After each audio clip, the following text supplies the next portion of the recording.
Hey guys, it's Purplehaze here. I just wanted to make a video, and I hope you all are doing well on this nice sunny day. Well, almost night, I suppose. I was just watching a video about this guy hating on himself. This guy was telling a story about how he grew up, how he idolized his father. A lot of people like and respect his father. Apparently, he was good at everything that he did. And this guy was an only child. He idolized his dad. That was his hero. And as he grew up, he tried to do everything his father would do. He would try to do everything, just everything. His emotions, his catchphrases. He just wanted to be like his father, and he never developed a genuine personality. At first, he was popular. He was able to be the fastest boy in school. He was able to climb the trees that nobody else would.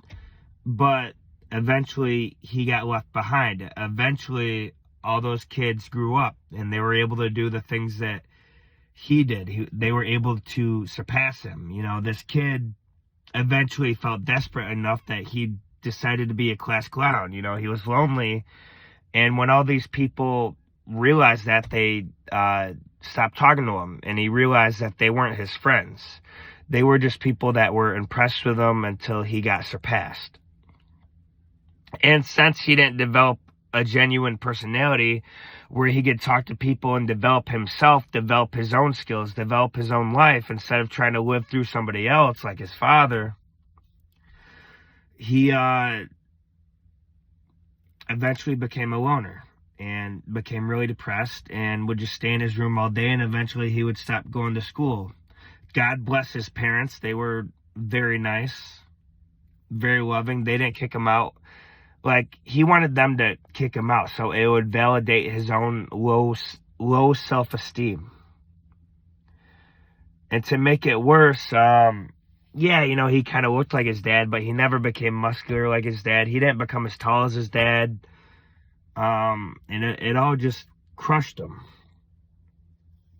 And, I think that's really sad, but I can relate to that too, comparing yourself to others, having a dad, you admire and you idolize, and you realize you won't be able to surpass that person. And he realized he wouldn't be able to surpass his dad. He realized that he wasn't really talented at everything. He realized that he was just average, maybe even below average, because he didn't really have a way to talk to people. He was cringy. He would do poses and talk really loud. He didn't have a sense of understanding. He didn't try to understand others. He was selfish and he was ignorant, but he was never malicious. He was a good person deep down, but it needed to take others to bring that out of him. I guess their message was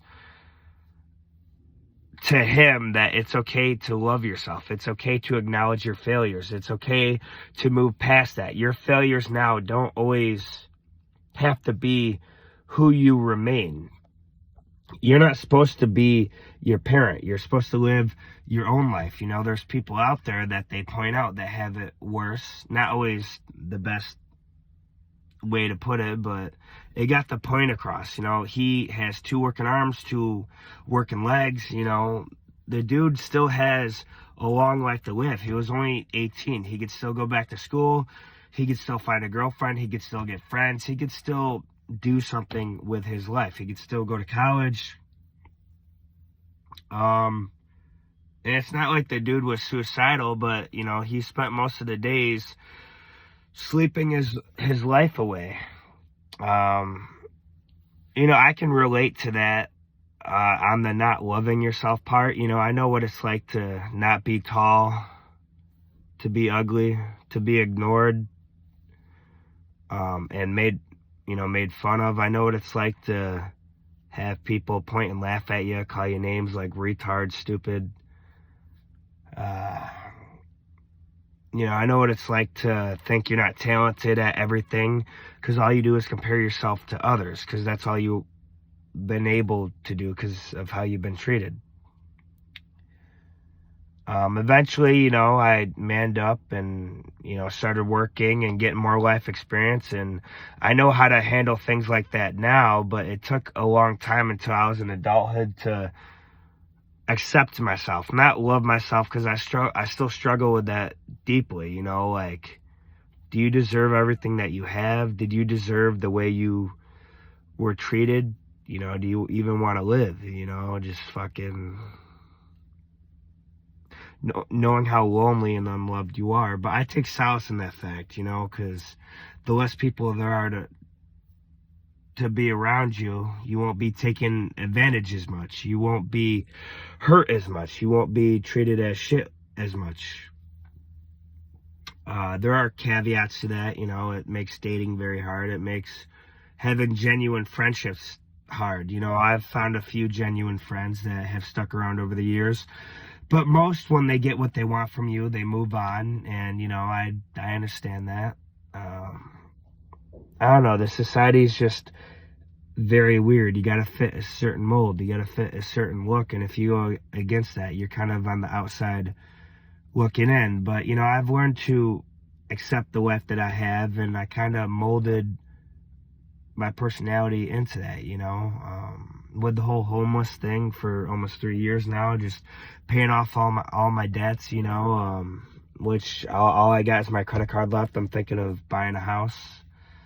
You know, it kind of made me not want to go look for friends. I don't like being the center of attention. I don't really talk to too many people. I just do my own thing, and you kind of get used to that. I'm not saying it's easy or that you always like it, but it becomes a comfortable solitude because, you know, I'd rather be this way. Even if it is kind of depressing and lonely, you get used to it. And I'd rather live this way than be in a room full of people that only want to use me, don't want anything, you know, good about me. So I relate to this guy on a personal level, you know, but some things I didn't agree with him. You know, he thought that if he did things, you know, he was owed something in return, or, you know, he was just really immature. Wasn't the best around girls. Didn't really listen to what they say. You know, he only wanted to listen to his things. And, you know, you can't do that in any relationship, let alone with girls. And, you know, it's been a few years since I've seen that video, and there was an update, and he did it. You know, he learned to love himself. He learned to be a better person. He actually learned to take other people's opinions and thoughts into consideration. He no longer really acted without thinking, and he actually found somebody that he loved, and I'm very proud of him. You know, he still struggles from time to time, but, you know, good on him. You know, I just had to make a video just because it wouldn't leave my mind. And, you know, maybe other people can relate to that, you know. I'm still accepting myself. I'm still loving myself. And, you know, a lot of dudes I see, they bottle it up. You know, they don't ever cry. They're just kind of stone cold. They can laugh because, you know, you can't cry in front of people. They'll use it against you. You know, a lot of things you can't tell people because it will be used against you. So what a lot of dudes do, so they don't, you know, shoot or... Sorry, I got cut off, but what I was just going to finish off by saying is that, you know, a lot of dudes, so they don't hurt themselves or hurt others, or, you know, they just keep things bottled up. And what a lot of dudes do is they'll hang out with their guy friends, vent to them, and they'll just laugh at the pain, because sometimes that's all you can really do, because life doesn't care how hard it hits you. You know, people don't really genuinely care. Only a few people genuinely care. So what you gotta do is just laugh at the pain and just let it out. You know, you gotta unbottle, you know, so you don't turn to drugs or do something stupid. Anyways, I'm Purplehaze. If you can't respect us, respect the haze. And if you can relate, you know, leave a comment or a like or whatever you think you can do. Love you guys. Peace.